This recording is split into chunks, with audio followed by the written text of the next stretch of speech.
ayo mafi yawe suri kuyacuruza uyakuye muri aya mazi se? Ni mu ntara y'Amajyepfo hagati y'uturere tubiri, akarere ka Nyamagabe n'akarere ka Huye. Ni masaha ya nimugoroba ubwo abakozi bamwe bari gutaha bava muri Huye berekeza i Nyamagabe, abandi bava i Nyamagabe berekeza i Huye. Amamodoka yari menshi, abantu bari benshi bahuzuye. Ni ku mugoroba wo ku itariki 6 z'ukwezi kwa gatatu 2026.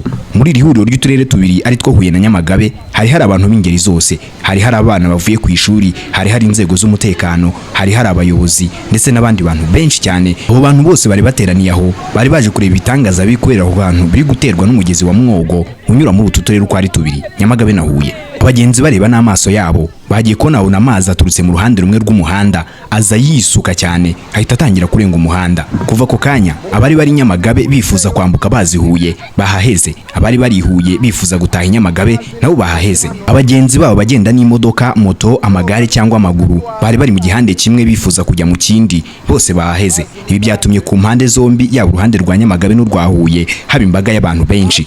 Umuvuduko y'amazi yari afite wari ukomeye cyane ku buryo nta kinyabiziga cyangwa umuntu ku giti cye wari bwibeshya akayajyamo, yari wita mutwara. Icyakora ari bamwe mu bashoferi badakangwa n'imirindi y'imbeba batangiye kubona amazi atangiye kugabanuka ariko ataragabanuka cyane, batse imodoka zabo batangira guca muri aya mazi nta bwoba na buke bafite.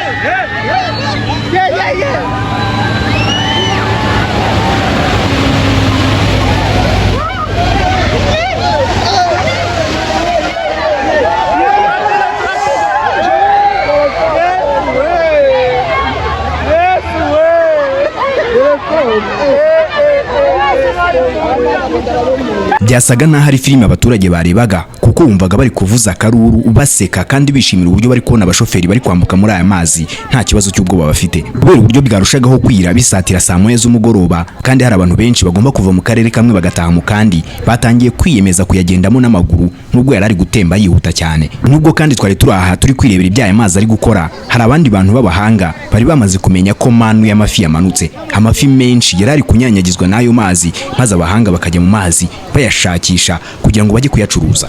Yari amafi menshi cyane ko uyu mugezi aho uherereye wa Mwogo wegeranye n'ibyuzi byinshi, bityo rero wari wamaze kubirengera. Amafi yo muri ibyo byuzi yose yatangiye kunyanyagira mu muhanda. Bamwe mu bayobozi bo mu nzego za polisi bari bahari ubwo imvura yatangiraga gucya, bateguraga uburyo imodoka zigomba kuhanyuranyurana kugira ngo zibashe kuba zakwambuka mu karere kamwe zijya mu kandi.